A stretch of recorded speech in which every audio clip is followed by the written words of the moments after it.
Queridísimos hermanos,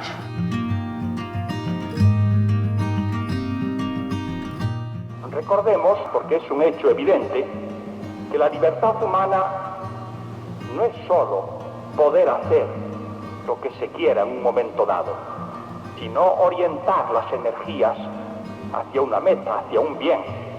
No es solo ser libre de obstáculos, sino ser libre para conseguir algo.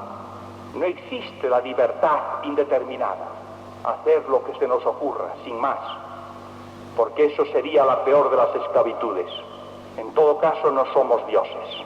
Existe la libertad para.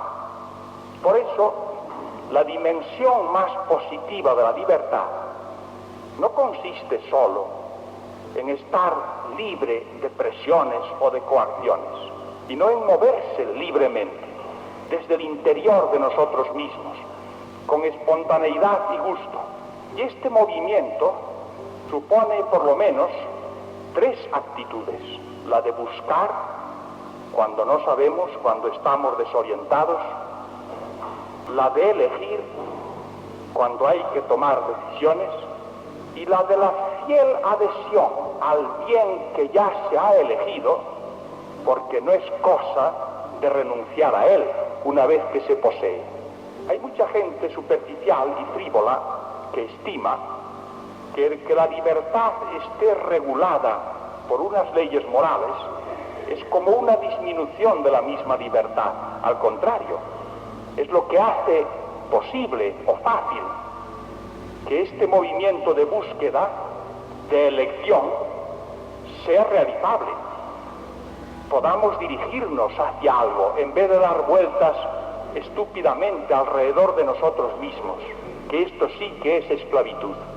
Por eso es también notorio, incluso en la vida natural, que no se es más libre cuando se busca, se es más libre cuando por fin se elige lo bueno y se acierta. Y no se es más libre cuando hay que elegir, se es más libre cuando uno se adhiere con todo su corazón y sin marcha atrás al bien ya conocido y ya poseído. Así es como es libre Dios, libérrimo, pero no tiene nada que elegir, porque lo es todo. Así es como somos libres cuando vivimos. Nadie nos ha consultado para nacer. No es fruto de un acto de elección nuestro nacimiento. Nos encontramos con la vida dada. ¿Somos libres o somos esclavos al vivir? La respuesta sería, depende de cómo se viva. Si vives desgraciado, oprimido, desorientado, abrumado, te sientes esclavo. Si consideras que la vida es una posibilidad positiva, atrayente, te sientes libre, radicalmente libre. No eres un esclavo porque vives. Y sin embargo, la libertad en el vivir no consiste en elegir, sino en poseer, pero poniendo el corazón en lo que se posee. En última instancia, como nos recuerda muy oportunamente el apóstol, precisamente porque somos limitados, no somos dioses, nuestra libertad, nuestras decisiones, nuestra orientación vital consiste siempre en referirse a algo, buscar algo, interesarse por algo, acertando o no. No hay más que una gran división. O ese algo que buscamos y a cuyo servicio nos ponemos, porque nuestra libertad consiste en servir. Es el pecado, el egoísmo, la autonomía, y a ese servicio al pecado se le llama, porque lo es, esclavitud. O es servir a Dios, la vida, el amor, la generosidad, la perfección, la victoria sobre la muerte. Y ese servir es libertad. Servir a Dios es reinar. Pues bien, según esto, en la libertad no deberíamos nunca olvidarlo, y como constitutivos de la misma hay siempre dos ingredientes. Uno necesario, pero no el más importante, que es no ser coaccionados, que nos dejen actuar desde nuestro interior, por propia decisión. Pero el otro, mucho más importante, positivo, es la necesidad de contar con los medios para buscar el bien, encaminarnos al bien. Por tanto, necesitamos no solamente que no nos coaccionen, que nos dejen. Con eso todavía no somos libres. Necesitamos que se nos ayude, proponiéndonos el bien, abriéndonos los ojos, porque muchas veces estamos ciegos y nos dejamos arrastrar por lo primero que vemos, que no es más que un pedazo de la realidad. Necesitamos además estímulo, un impulso que nos ayude a salir de nuestra dejadez en la que estamos cómodos, inertes, pero pronto descubrimos que es un obstáculo para respirar a pleno pulmón y con auténtica libertad. Proposición del bien y de la verdad, estímulo para reforzar nuestra débil voluntad. Estos dos ingredientes de la libertad son los que no pueden faltar en la vida social. ¿Cuál es la clave, mis hermanos, de las desviaciones, de los errores gravísimos, que no solamente se dan, sino que se defienden, se predican en tantos sectores de nuestra vida social y pública? La clave está en reducir la libertad a su elemento negativo, dejar hacer, y en descuidar por parte de las autoridades muchas veces en las sociedades liberales, no cristianas, por parte de muchos educadores, por parte de los padres, por parte de todos los adultos que de alguna manera tienen influencia en el ambiente social, descuidar la exigencia que sienten todos, pero especialmente los más débiles, de ser iluminados, de ser estimulados, de ser suavemente impulsados, lo cual no es coacción, sino que es ayuda para la libertad. Y la libertad sin esta ayuda es desidia, es decir, es esclavitud. Incluso en un punto tan delicado como es el de la libertad civil religiosa, en el que, según la enseñanza de la Iglesia, el hombre es casi totalmente libre frente a la intervención del poder público. La Iglesia, según la declaración del último Concilio Vaticano II, señala cuidadosamente dos funciones del poder público y bajo el poder público de todas las instituciones sociales. Una, ciertamente, librar de coacción. Hasta el ateo, que no da culto a Dios, aunque no tenga buena fe, aunque lo haga con mala voluntad, no se le puede forzar. Pero esto no sería libertad religiosa. El otro elemento que casi siempre olvidan o tienen interés en silenciar muchísimos que hablan y escriben de la libertad, es que el poder público, incluso en el orden religioso, tiene que crear condiciones propicias para que los ciudadanos cumplan la voluntad de Dios. Al ateo no se le fuerza, pero no se le favorece en su ateísmo. La autoridad ni puede ser indiferente, ni puede proporcionar facilidades por igual a unos y a otros, porque esto sería un contrasentido. Respecto al ateo y en general al que contradice la voluntad de Dios o los principios morales, en aquello en que el derecho no exige otra cosa, la autoridad pública se abstiene de forzar. Pero toda su capacidad promotora, facilitadora, propiciadora, estimulante, todo eso va exclusivamente en la dirección de las actitudes conformes con la ley moral o la voluntad de Dios. No se fuerza, pero se estimula, se propone.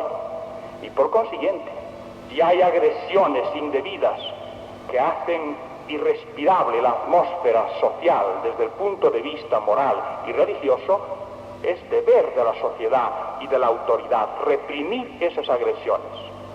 ejercitar la coacción jurídica precisamente con ese fin, para defender a aquellos que tienen derecho a desarrollar su vida conforme a las normas morales, conforme a la voluntad de Dios. Vamos en muchas partes, al menos en los criterios, camino de eso que se llama ya, con un tópico universal, la sociedad permisiva, que no pocos estiman que es el modelo ideal de la vida pública, de la vida colectiva. Sociedad permisiva significa, como sabéis, también como yo, la tendencia, porque no pasa de ser una tendencia, ya que no es realizable en totalidad, a que cada miembro de la sociedad haga lo que quiera, sin que ninguno ni todos juntos se sientan sometidos a normas auténticamente superiores, vinculantes, y únicamente se evite aquello que constituya agresión directa a la libertad de los demás. Y así se nos dirá que cada uno haga en conciencia lo que estime conveniente, pero que nadie pretenda que haya leyes que impongan algo común para todos o que impidan algo en común para todos. Y esto se aplica o se tiende a aplicarlo a todo, aunque en la práctica, repito, se tiende a aplicarlo a los valores morales y religiosos, porque otros valores muestran enseguida los tristes resultados de este planteamiento y entonces viene la contradicción. Pero se aplica a la familia, y al divorcio, y al aborto, y a la pornografía, e incluso a los ataques contra Dios. En el límite de esta actitud late una concepción de la vida social radicalmente falsa, incluso risible, pero que es sostenida por millares y millares de ciudadanos. La concepción según la cual la vida social resulta únicamente de una especie de pacto que hacemos los adultos, los mayores. He aquí que somos 100.000, 30 millones de individuos. No hay nada por encima de nosotros. Pero como esto nos llevaría a la constante fricción caótica, nos ponemos de acuerdo libremente, convencionalmente, en algo. A esos convenios les llamamos derechos. De deber tendrán lo mínimo posible, lo estrictamente necesario para que el ejercicio de mis movimientos no sea una agresión directa a los demás. Pero en la práctica, para reducir el campo del deber, esta concepción, que en el fondo es la concepción liberal no cristiana, tiende a eliminar todos los preceptos morales, no queda ni uno solo del decálogo, como tal precepto moral, y a sustituirlos todos por uno nuevo, y uno solo, no violencia. Que cada uno piense y haga y diga lo que quiera, con tal que eso no se traduzca en violencia física, porque la violencia moral ya se está ejerciendo desde el principio. Esta es en este momento la moral dominante. Incluso a veces en declaraciones de personas responsables que tienen encargo educativo, a veces quizá en personas que hablan en nombre de la Iglesia.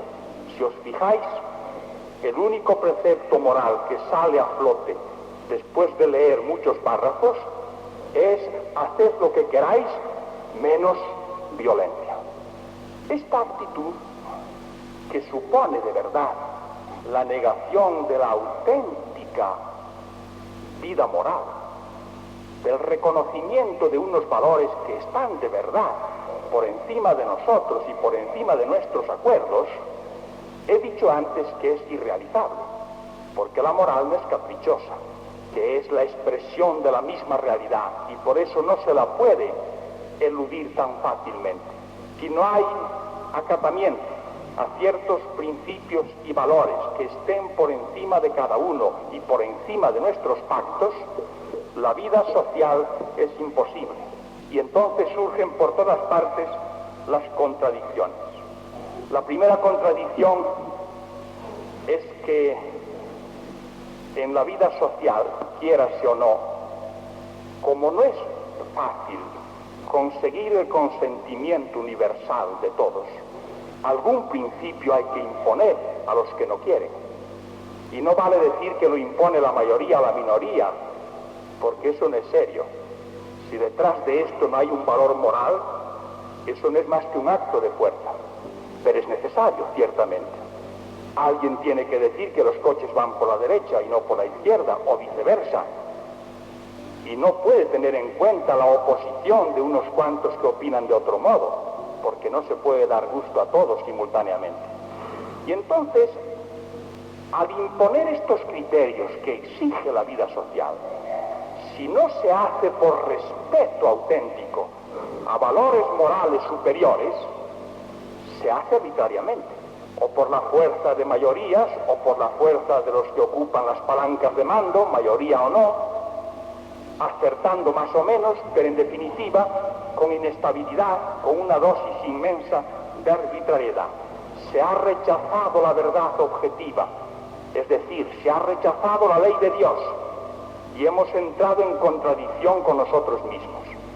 Y tenemos que introducir por la ventana lo que habíamos retirado por la puerta. Pero una falsa moral metemos por la ventana, cuando por la puerta salía la moral auténtica. Entonces, fácilmente las autoridades, las familias, considerarán indiscutible que hay que prohibir la excesiva difusión de las drogas. ¿Por qué? Porque se palpa inmediatamente el efecto nocivo, y los demás efectos nocivos, mucho peores. La droga de los criterios desorientadores, de la confusión espiritual, de la pornografía, etc.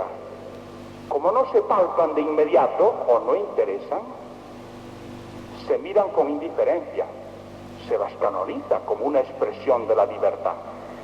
Estas y otras contradicciones nos llevan sobre todo a la que es más dolorosa.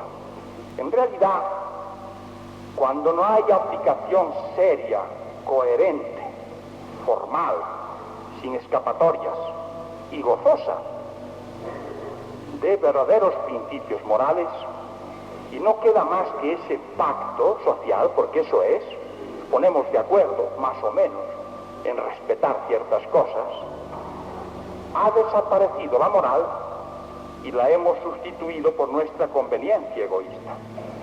Como ejemplo escalofriante de falsa moral, en la que se habla mucho de respeto a la persona humana y de justicia y otros valores, pero no se habla en serio, el ejemplo del aborto.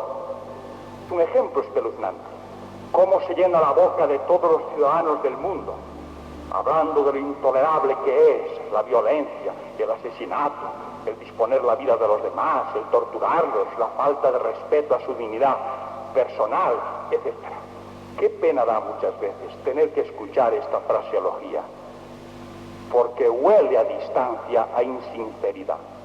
Porque este es precisamente el tiempo en que de un modo increíble y espectacular, en casi todas las naciones del mundo, en una corriente que parece ya incontenible, millones y millones de ciudadanos estiman que es un derecho, una libertad que tienen que conquistar en la ley y que tiene que serles tutelada por ley, nada menos que el disponer de la vida de los niños no nacidos.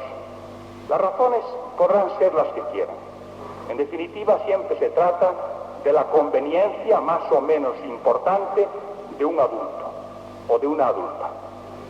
Es igual. Pero lo espeluznante del hecho no es que el hecho exista, sino la pretensión casi universal de legitimarlo, lo cual indica un grado de ceguera y contradicción que es descorazonador. Porque la verdad es, mis queridos hermanos, que a toda persona o grupo social o corriente política o autoridad que estimara por sus razones defendible el disponer en algunos casos de la vida del niño no nacido, de la persona inocente del niño no nacido, Lo menos que tendríamos que decirle, incluso desde el altar, y yo lo digo desde el altar, bien, si a usted le place así, de acuerdo, pero haga el favor de no protestar nunca por ningún acto de terrorismo. Si ese médico, esa madre, esa familia tiene motivos, intereses que defender, más o menos vitales, mediante la libre disposición sobre la vida de un niño, también el terrorista los tiene. Hay muy pocos asesinatos gratuitos. ¿Y quién ha dicho que es menos respetable el interés del terrorista que el interés del que comete infanticidio o aborto? Está por ver. Al menos el interesado no aceptaría fácilmente que se despreciasen sus razones. Y yo, como obispo, le diría, tiene las mismas que usted. Las mismas. Por tanto, si usted juega a ese juego de aceptar las consecuencias de sus principios, si usted renuncia personalmente a invocar nunca en su propia defensa y ventaja su supuesta dignidad personal, su supuesto derecho a que nadie abuse de usted, pues no diré que estoy de acuerdo, porque yo creo en su dignidad personal, porque creo en Dios, pero al menos es usted lógico, y me callaré. Veré una actitud equivocada, pero consecuente. Pero si hace distingos, como los hace, entonces no hay más posibilidad que la de la pena y la del desprecio, porque no es creíble la sinceridad, o es tan grande la ceguera, que es una de las mayores plagas que pueden venir sobre una sociedad. Y lo mismo sucede con otras cosas menos espectaculares, menos sangrientas, pero igualmente nocivas. A los niños y a los no niños no se les mata solamente truncándoles su vida biológica. Hay males peores. Toda la corrupción de la vida familiar y el deterioro, la erosión provocada, fomentada conscientemente de los grandes valores de la vida familiar, el amor auténtico a las personas, la fidelidad auténtica a los compromisos, la actitud de servicio auténtico a una misión superior a los caprichos variables de los contrayentes o de los esposos o de los miembros de la familia, las exigencias de la vida educativa para los niños. Todo esto está sometido a un deterioro, a un desgaste, siempre con la misma excusa. No, si está mal, pero en fin, la libertad consiste en que cada uno, mientras no se metan directamente, mientras no consista el daño en un asesinato, que cada uno diga, escriba, haga, proyecte sobre la sociedad lo que quiera. No es verdad. Esa es la negación misma de la libertad. Y si un cristiano no reacciona como por instinto, tratando de darle la importancia que tiene al elemento positivo de la libertad, que es crear condiciones propicias, proponer la verdad, reanimar, estimular, impulsar hacia el bien, es porque no cree, porque no le interesa. Su libertad es hija de la indiferencia, hija de la incredulidad, del agnosticismo, no de una convicción. En esa libertad no hay respeto a la persona humana, hay desprecio, hay encogimiento de hombros, hay la pretensión de que unos a otros nos dejemos en paz, lo cual no tiene ningún valor, ninguna dignidad auténtica, es pura comodidad. ¿Has escuchado Fuego en la Noche?